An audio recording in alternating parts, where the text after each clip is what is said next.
Well, hello, good people, and welcome to yet another one of these V-Ray for Cinema 4D tutorials. In this one, we're going to be showing you how you can create a basic wooden floor material, such as the one you see in front of you right now. Now, yes, we did say basic wooden floor material, and that is because this particular tutorial is going to be aimed a little bit more towards our beginner users. So if you're an advanced user, please do not feel left out. We have plenty more of these planned, and a lot of these are going to be aimed at your skill level as well, okay?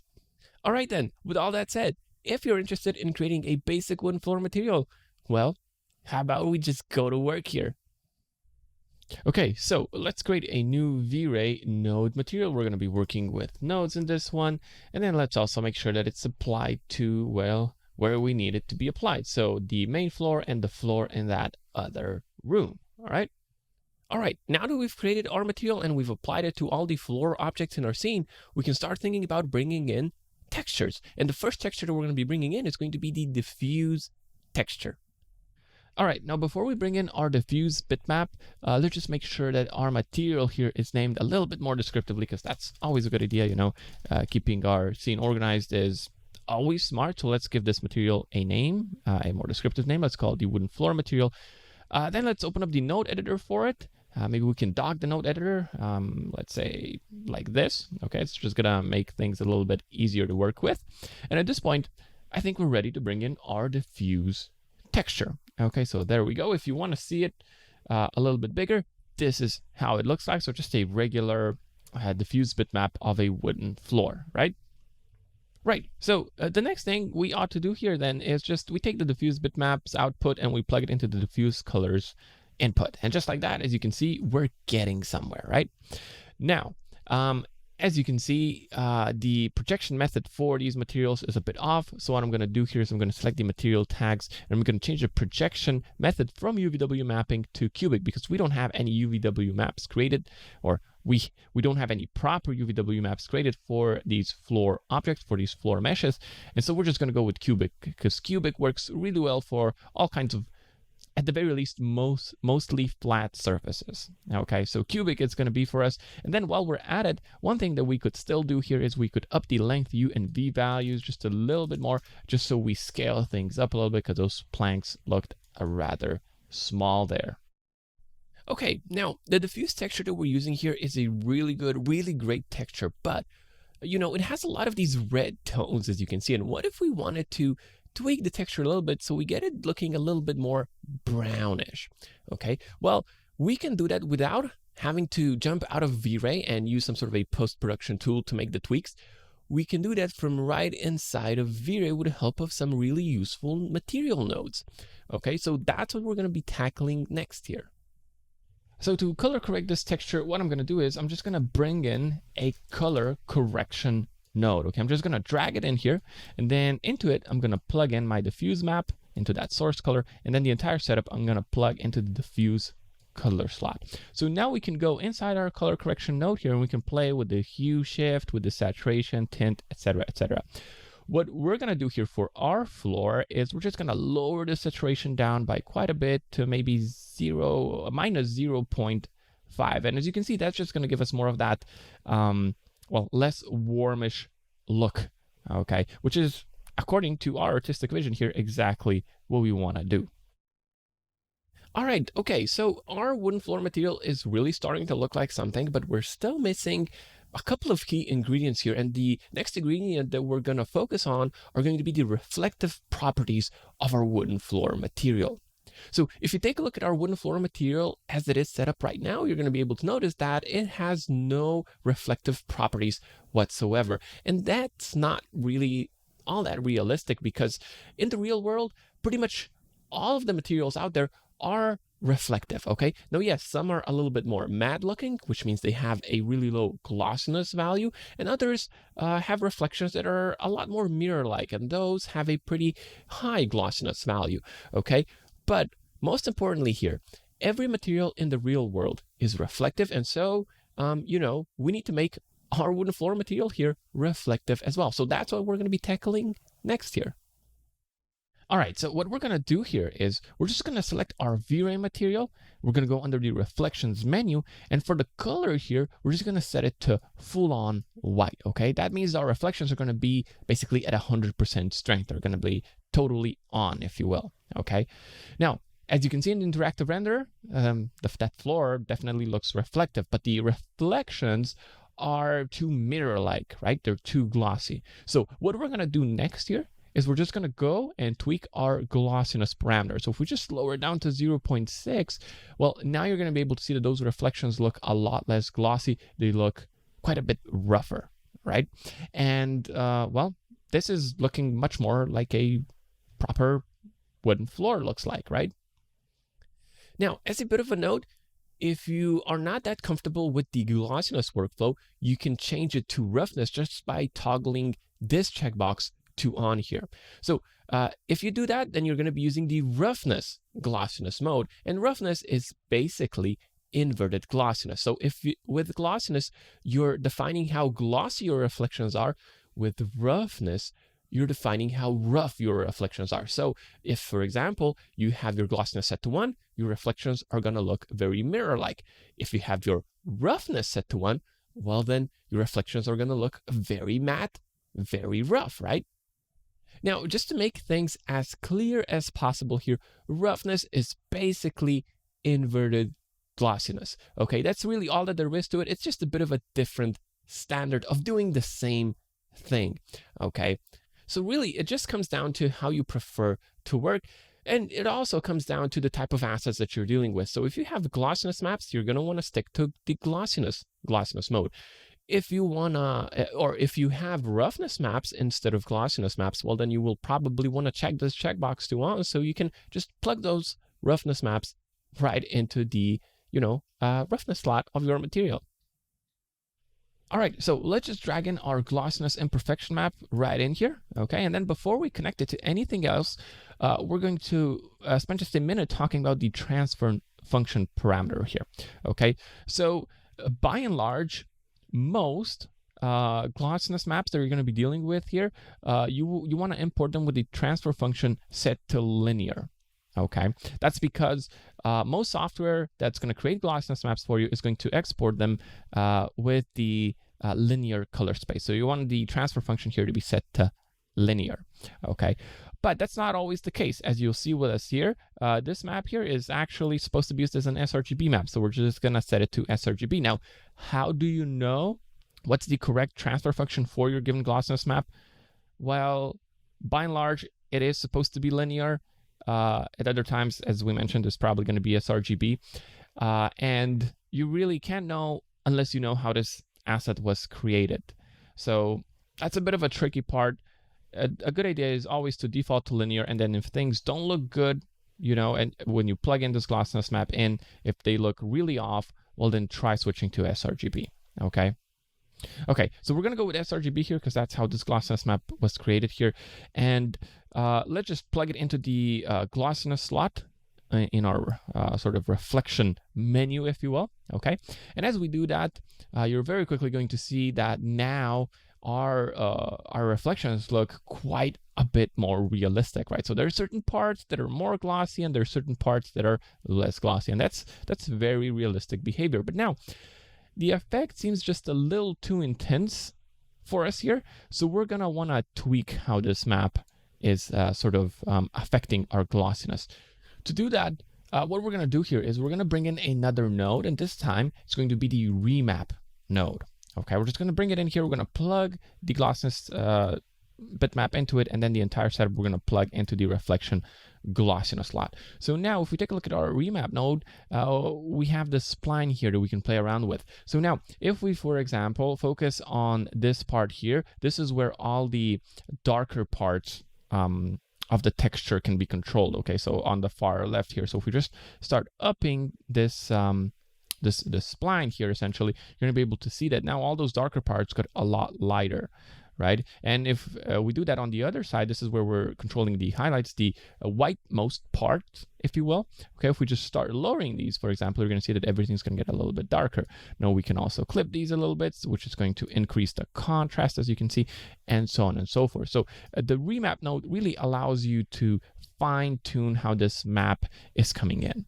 Okay, now the values that we're going to go with here are the values that, well, basically we experimented with until we got a desired look going. So we just experimented until we got to a visual result that we liked. And as you can see now, we are still retaining those imperfections of that glossiness map, but we just made the entire thing a little bit less aggressive, and also overall we lowered the glossiness a little bit so that things don't look quite as mirror-like as they did.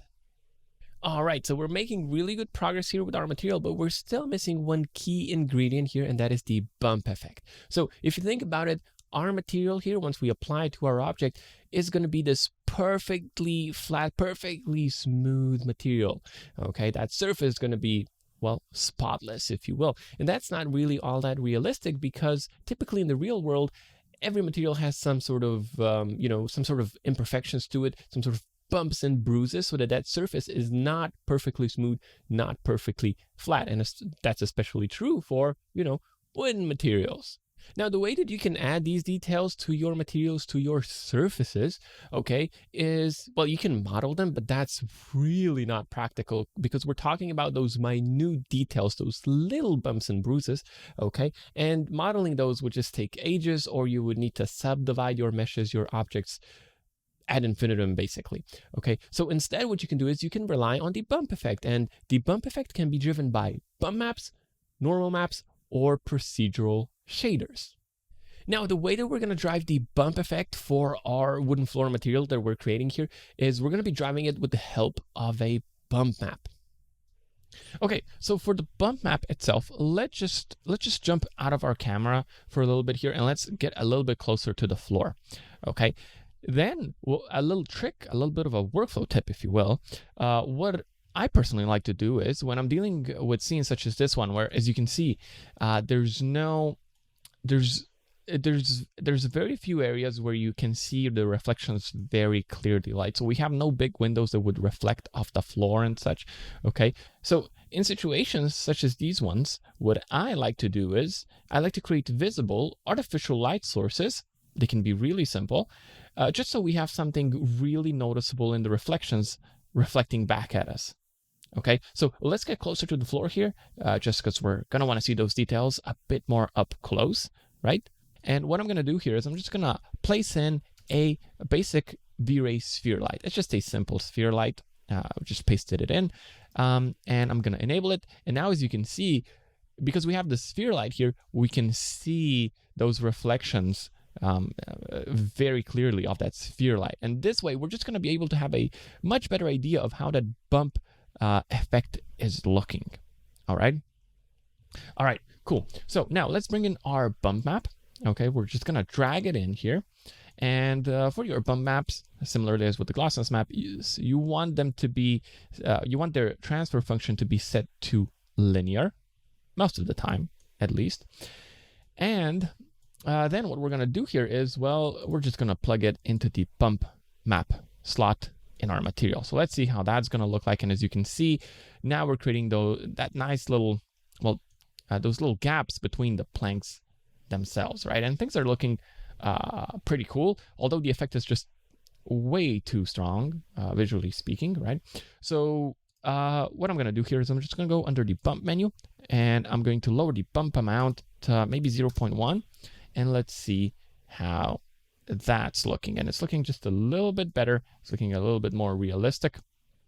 And well, this is where we're going to leave things for now, because the next thing that we're going to focus on here, now, the gaps might be just a little bit too strong, but we're gonna fine tune this a little bit later. So at this point, one thing that I'm noticing is that the bump map that we're using, right, it only has these gaps sort of incorporated in it, but the top of the planks here are still perfectly 100% smooth, flat, if you will, right? And so that's just not going to cut it. Now, if you're dealing with similar bump maps as we are here, well then, we're going to show you a bit of a technique that you can use to add a little bit more details to them, okay? Now, the technique that we're going to be showcasing here is not necessarily the most realistic approach to things. Ideally, you would have potentially a photo scanned bump map that has all this detail included. But, there is a technique to add a lot of that realistic looking detail back to your wood materials if you're dealing with bump maps such as the one we're dealing with here ourselves, okay? Now, this technique involves taking a glossiness map and just mixing it on top of your existing bump map. And so that's what we're going to be showcasing how to do here next. All right, so let's try and set all that up here. So what I'm going to do is I'm going to bring in a new node, and it's going to be the layered node. Okay, I'm just going to drag it in. All right, and then into the layer 2 slot here, into the layer 2 texture input field here, we're going to plug in our bump map, our original bump map, just like that. Okay, so this is going to be that base layer. Now, on top of it, we're going to plug in that glossiness map. Okay, so we're going to plug the glossiness map into the layer 1 texture slot, just like that. And then if we plug this entire setup into the bump map slot, well, now you can see that we're most certainly getting those the top parts of the planks to be really bumpy looking. All right, so this is a step in the right direction, but not sure if you've noticed, the way that we're mixing these two maps inside this layered node here is that the glossiness map is completely sitting on top and it's completely overriding the base bump that we have in that layer 2 slot, right? So how can you control that? Well, if you open up the layered node here, you're going to be able to notice that you have, well, a couple of settings you can play with. And for us, the most important one is right now is going to be the blend mode and the opacity parameter. So for the blend mode here, you can set this one to whatever you'd like. And if you're familiar with post-production software, these are pretty much all the blending modes you might find in a lot of those post-production tools out there. And you can use whichever one you'd like. In our case here, we're just going to go with multiply. So what multiply is basically going to do is it's going to take the darker parts of whatever we have plugged in that layer 1 slot, okay, in that glossiness map in our case here. It's going to take the darker parts of that map and it's going to multiply them on top of this base bump map, okay? So now as soon as we set it to multiply, you can see that those gaps are starting to show up again, okay? And that's really, really cool. Now, at this point, let's maybe set the opacity down to 0. So now there's not going to be any of that glossiness map coming through. And we've done that because now we're just going to fine tune the bump strength, okay? So right now, as you can see, these gaps are just a little too strong. So let's lower the bump amount maybe down to 0.02 and let's see how that's looking. All right, and that's looking quite a bit better. As you can see, we still have that nice bump on those gaps, but it's not too strong, okay? Typically, for these types of wooden floor materials, you don't really want this effect to be too noticeable, so let's just go with the value that we set here, okay? Now, let's go back into our layered node, and in here, we can start playing with the opacity. So now we're going to start mixing that those imperfections of that glossiness map on top here, okay? And let's maybe just set the opacity to maybe 0.7 or maybe 0.8. Let's see how that's looking. Maybe we can set up a nice little region render here as well. And that's looking pretty cool. As you can see right here, right, you can kind of see that the surface is quite uneven. So maybe we can, if we lower the opacity down to 0, you can see that looks completely flat. If we up the opacity to 0.8, well, that looks really cool and quite realistic, right? Now, before we start concluding this tutorial, let's also take a look at how you can set up the bump effect using a normal map instead of a bump map, okay? Okay, so the first thing that you obviously ought to do here is you ought to bring in your normal map. So just drag it into the node material editor, just like you would any other bitmap, right? But then what you should do is you should bring in a normal map shader as well, okay? Into the normal map shader is where you want to plug your normal map, okay? So just like this. So when you do that, the next step should be to set the map type here inside your normal maps properties. Okay, you want to set the map type accordingly, and most often than not, it's going to be supposed to be set to normal map and tangent space. That's how most normal maps that are out there are designed to work. But if yours isn't, well, then you have these other options you can choose from here. But again, most often than not, normal map and tangent space is where you're going to be at. Okay, so we're going to go with this map type. It's going to work for our normal map. And then with all that said, we can just plug the normal map shader into the bump map slot in our material. Now, if we go under the bump menu, now you're going to be able to see that all of these options here are grayed out. And that is because you now control the bump effect through this normal map shader. Okay, so if you want to make the normal maps effect stronger, you can up the multiplier, you can up it to more than 1. Okay, or you can make it a little bit more timid, make it less strong essentially. Okay, now before we conclude this section, maybe we could still talk about these 3 toggles right here. So flip red, flip green, and swap red and green. So with these 3 toggles, you have a bit more of that additional control over how your normal maps are sort of working. Okay, and the main idea here is that not all normal maps are created equally, and it kind of it matters where they were created, it matters how they were exported. And the main idea here is that if, for example, you're using a normal map and certain areas are supposed to be indented, but let's say they're looking very almost like they're sticking out instead of inwards.